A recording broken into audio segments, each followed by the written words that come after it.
Okay, so hi, Peter. You are in an episode of Faceplant on Million Stories, which is all about talking about how failure comes up when you're pursuing your dreams. How did you become involved? Mm. Jeff Hare and I, who Jeff's a part of the project. We became good friends way back during the Rise of the Guardians days when I was at DreamWorks Animation.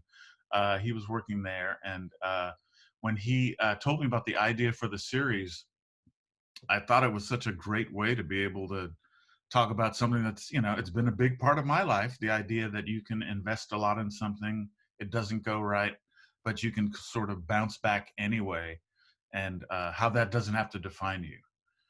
So it's something that's meant enough in my life that I thought it was a great thing to share with other people.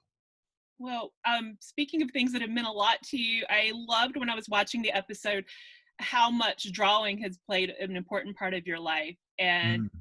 I know you began really in entertainment as a storyboarding artist. Is that still something you go back to now in your daily life? Something that you're doing regularly? Absolutely, yeah. It's such a for the work that I do, which is all about communicating ideas to other people. It's a fantastic tool. You can use the old saying is true: a picture's worth 1,000 words sometimes. So it makes it a lot easier to communicate complicated ideas to people. I'm just lucky it's something that I kept up with all my life that I can use. Well, so speaking of Rise of the Guardians, it's hard for me. I think of that movie as something that means so much to so many Yeah. people, and that has, I know so many people have favorite characters and they go back to that all the time and they write their own stories about it and draw their own pictures. Mhm. So to think about that as something that, I guess the nice way to say it is, underperformed Right. feels unusual to me. So I'm wondering, now that we've kind of got 8 years of distance from that, what are your thoughts when you think back about Rise of the Guardians?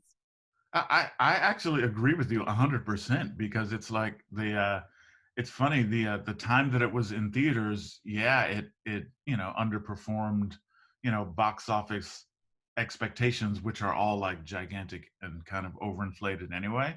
But the movie took on such a life after that. I mean, it did incredible on home video, and there are so many, the fan base for it and the creativity it kind of opened up, and all these people who really love the movie. I mean, there's so much fan art and stories, and you name it. There's like a whole subculture of Rise of the Guardians fans out there. And then it's the emails and the letters Mhm. and meeting people who tell me stuff like, the movie inspired them to get into animation, or the movie inspired them to become a writer, or like how much it meant to their kid who was, emotionally challenged. Or I mean, dozens and dozens and dozens of hundreds of times, I think people have like let me know how special and how important the movie is to them. So it's like, yeah, in one sense you can say it underperformed, but in another it did, like, wildly, like beyond my wildest dreams, what I really wanted it to do, which was to touch people. Right. I think, yeah, you can't underperform when you're like making an impact and like touching people's hearts, which I think Yeah, that exactly. movie did. Yeah.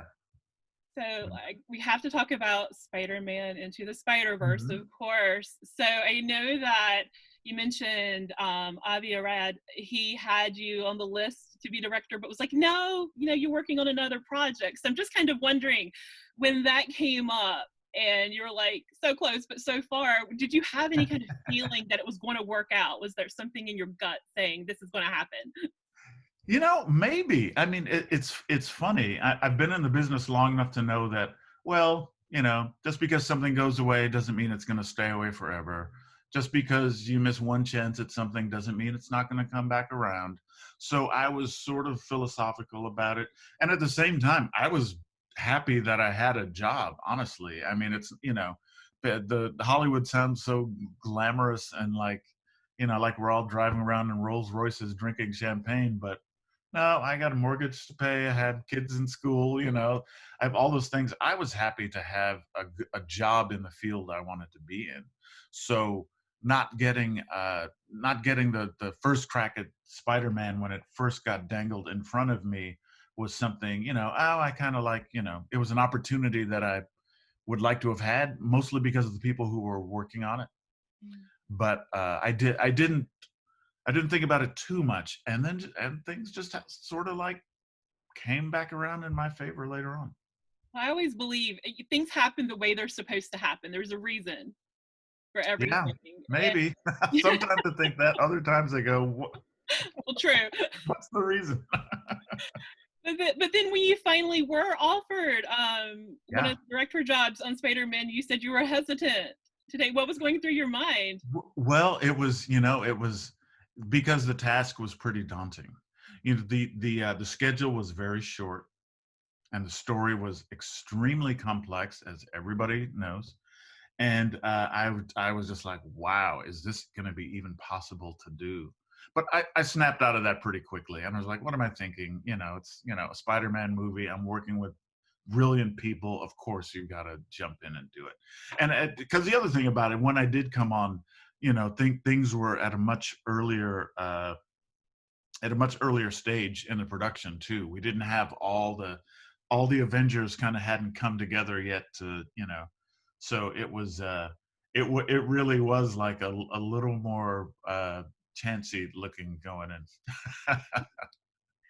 Well, so and I know Spider-Man finished late. You said it was a difficult project to work on, and Mm. of course, you're coming at that after what happened with Rise of the Guardians. So I'm just kind of wondering, in that little frame of time between you that here's the finished movie before all of the amazing reviews came out, kind of where was your mind at that point? The time between finishing the movie and amazing reviews, I'm not joking, it was a day. Oh, We turned over the absolutely finished, can't work on it anymore movie, I think on a Monday, and I think it was either a Tuesday or Wednesday that the first review came out. I mean, so what happens is reviewers get to see slightly earlier cuts mhm. of movies sometimes because, the creators are working on it till the very last minute, especially with an animated movie where you can make and anything digital now, you can make those kinds of changes. So we just used every last second on the clock.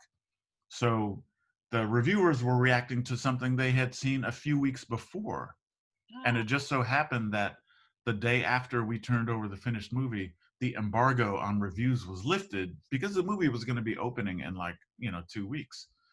So it was literally like, you have the baby, and the next day you turn around and Harvard's giving you a scholarship to, I was like, wait a minute, what happened? And we're just lucky that the reviews were good, because if they were terrible, I think we all would have jumped off a building. right, for sure. So, um, thinking back now to the Academy Awards, I know I watched that year sitting at home. I knew you were going to win, but I'm just wondering where your head was and all of that. Right. It was surreal. I was telling somebody I had one little tiny bite at the apple with Rise of the Guardians, because we got nominated for a Golden Globe Award. Rise of the Guardians did, and I got to go to the Golden Globes, have my tuxedo.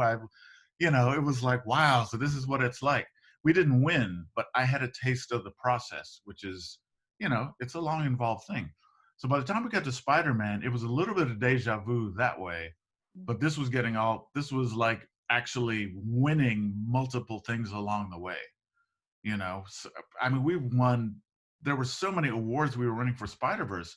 By the time we got to the Oscars, I think all of us felt like, okay, I I think we have a pretty good shot at the Oscars, but still, when they call your name, it's like your whole reality just like goes.